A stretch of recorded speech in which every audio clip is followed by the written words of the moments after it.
지금 이 순간 당신의 마음은 어디에 머물러 있습니까? 멈추지 않는 생각 속에서 우리는 늘 무언가를 붙잡고 살아갑니다. 하지만 아주 잠시만 그 생각을 내려놓아 보십시오. 이곳은 마음이 쉬어가는 곳, 용화신흥사입니다.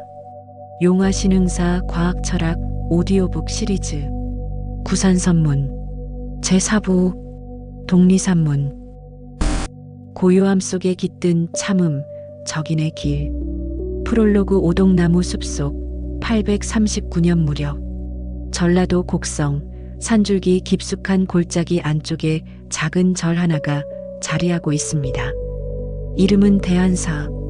훗날 사람들은 이 절을 태안사라 부르게 됩니다. 이 절을 두고 훗날 한 문장가는 이렇게 적습니다. 수많은 봉우리가 가리어 비치고 하나의 물줄기가 맑게 흐르며 길은 멀리 아득하여 새 속에 무리들이 오는 일이 드물고 경계가 그윽하고 깊어 승려들이 머물기에 고요하였다. 여름은 시원하고 겨울에는 따뜻하니 실로 사만에서 뛰어난 절경이었다. 최하 적인 선사 비명 중 이 골짜기 산의 이름은 독리산, 오동나무 우거진 산이라는 뜻입니다. 그리고 오늘 우리가 만날 사람은 바로 이 산속 절에 깃들어 9개의 선문 가운데 4번째 문을 여는 인물 해철입니다. 그런데 흥미로운 사실이 하나 있습니다. 앞서 우리가 만났던 도희와 홍척, 이 두 사람과 오늘 만날 해철은 모두 같은 한 사람의 스승 아래서 배웠다는 사실입니다. 그 스승의 이름은 서당지장입니다. 한 스승 아래서 나온 3명의 제자가 설악산과 지리산 그리고 이곳 곡성 땅에 이르기까지 신라 곳곳에 저마다의 문을 열었습니다. 마치 한 뿌리에서 뻗어나온 세 갈래의 물줄기와도 같습니다. 오늘 이야기는 그 3번째 물줄기 해철의 이야기입니다. 1장 3번째 동문. 해철은 785년 신라 경주에서 태어났습니다. 속성은 박씨. 어린 시절부터 출가의 뜻을 품었던 그는 부석사로 들어가 화엄경을 공부합니다. 부석사는 의상대사가 화엄을 펼친 이래 신라 화엄학의 본산과도 같은 곳이었습니다. 도희를 만났던 우리 시리즈의 첫 편을 떠올려 보면 흥미롭게도 그와 비슷한 시기, 비슷한 배경 속에서 여러 구도자들이 저마다의 길을 찾고 있었다는 사실을 알 수 있습니다. 그러나 해철 역시 경전 속 논리만으로는 채워지지 않는 갈증을 느낍니다. 그는 마침내 814년 헌덕왕 6년 무렵 바다를 건너 당나라로 향합니다. 그가 당나라에서 찾아간 곳은 홍주 서당지장의 문화였습니다. 참고 위키백과 독리산문 한국민족문화대백 과사전 독리산문 바로 이 지점에서 우리 시리즈를 꾸준히 들어오신 분이라면 묘한 기시감을 느끼실 것입니다. 제1부의 도해, 제2부의 홍척, 그리고 이번 해철까지 세 사람 모두가 같은 스승, 서당지장의 문화로 모여들었다는 사실입니다. 한 스승, 3개의 산문, 서당지장이라는 한 인물의 그늘 아래서 신라 구산선문, 9개 가운데 무려 3개의 산문이 뻗어나온 것입니다. 그의 가르침이 얼마나 깊고 넓게 신라 불교계에 뿌리내렸는지를 짐작하게 하는 대목입니다. 참고도선, 독리산문의 선승인가 풍수도참의 비조인가 월간고경 2장 26회의 침묵 서당지장의 문화에서 해철은 오랜 세월 정진합니다. 도희가 37회를 홍척이 상대적으로 짧은 세월을 당나라에서 보냈다면 해철은 그 사이 어디쯤 무려 26회에 이르는 시간을 중국 땅에서 보냅니다. 서당지장은 그에게 선법을 전하고 인가를 내립니다. 마음에서 마음으로 이어지는 그 도장을 받은 것입니다. 26회라는 시간을 한번 헤아려 보십시오. 청년으로 떠난 사람이 어느덧 노년의 문턱에 이르는 시간입니다.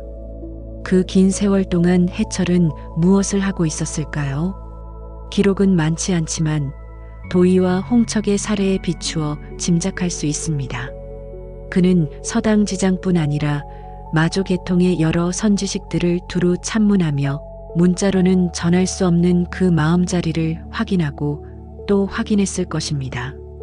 미린을 서당지장 선사로부터 전해받다. 참고 최유청, 도선비문 중 도선, 독리산문의 선승인가, 풍수도참의 비조인가, 월간고경, 그리고 마침내 839년 신무왕 원년이자 문성왕 즉위 원년 무렵 해철은 신라로 돌아오는 배에 오릅니다. 그의 나이 이미 55이었습니다. 삼장 혼란의 시대로 돌아오다 해철이 돌아온 신라는 결코 평온하지 않았습니다. 왕위를 둘러싼 골육상잔이 이어졌고 지방에서는 해상 세력과 호족들의 힘겨루기가 격화되고 있었습니다. 특히 해철이 귀국한 지 얼마 지나지 않은 841년 문성왕 3년에는 청해진을 거점으로 신라 서남해를 장악했던 해상 세력가 장보고가 자객염장의 손에 목숨을 잃는 사건이 벌어집니다. 그리고 뒤이어 장보고를 따르던 세력이 반란을 일으키는 등 혼란이 계속됩니다. 참고 한국민족문화 대백 과사전 독리산문. 해철은 처음 무주, 지금의 광주 일대 쌍봉사에 머물며 교화를 펴니다.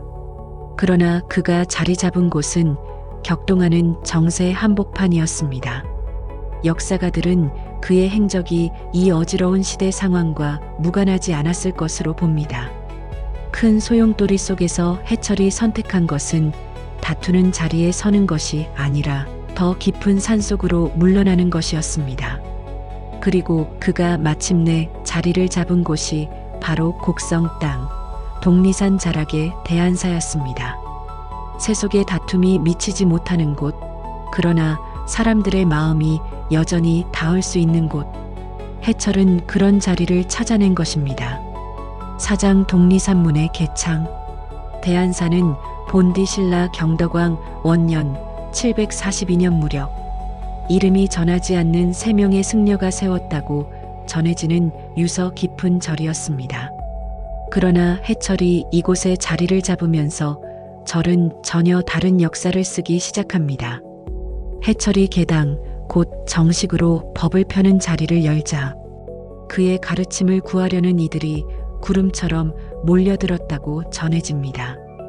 법을 구하고자 하는 자들이 구름처럼 모여들었다. 최유청, 도선비문 중 참고 도선, 독리산문의 선승인가, 풍수도참의 비조인가, 월간고경. 이렇게 하여 독리산이라는 산 이름을 딴 독리산문이 9개 선문 가운데 하나로 자리 잡게 됩니다.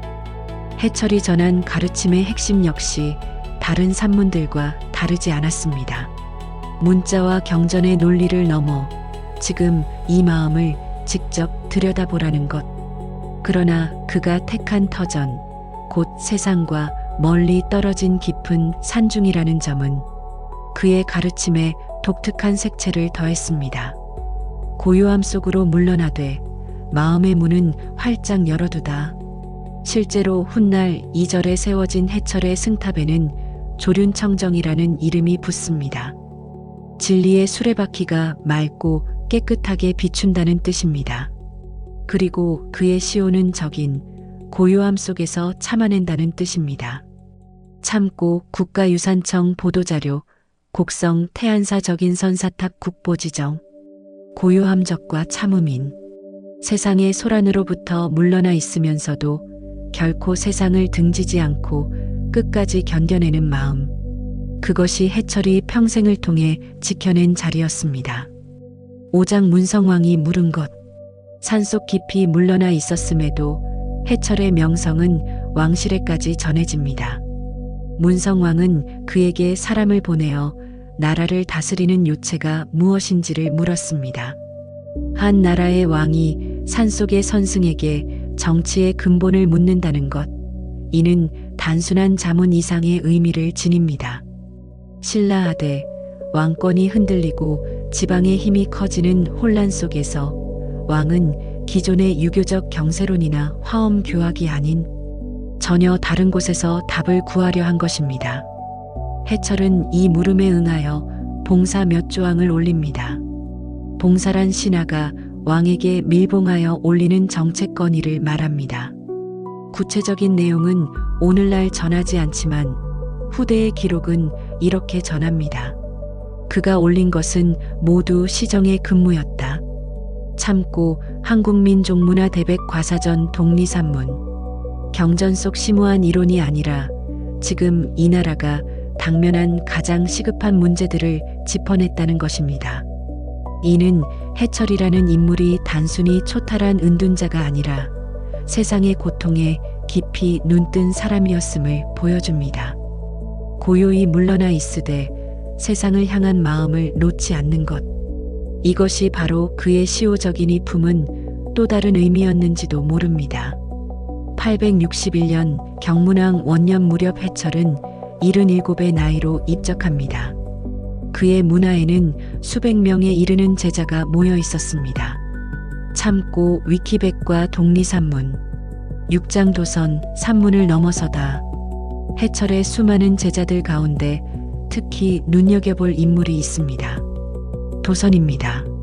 전하는 이야기에 따르면 도선은 846년 무렵 20살의 나이로 태안사에 들어와 해철 문화에서 10년 가까이 수학했다고 합니다.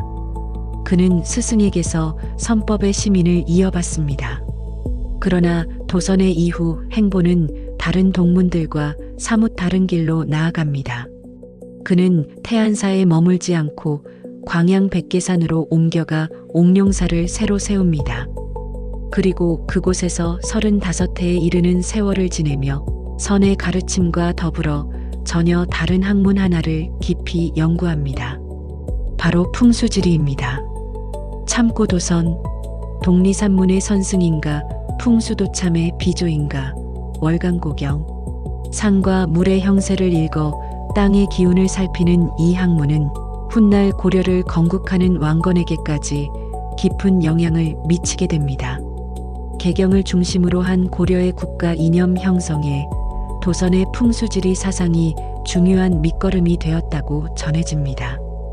마음의 지도를 읽던 선사가 땅의 지도를 읽는 이가 되다.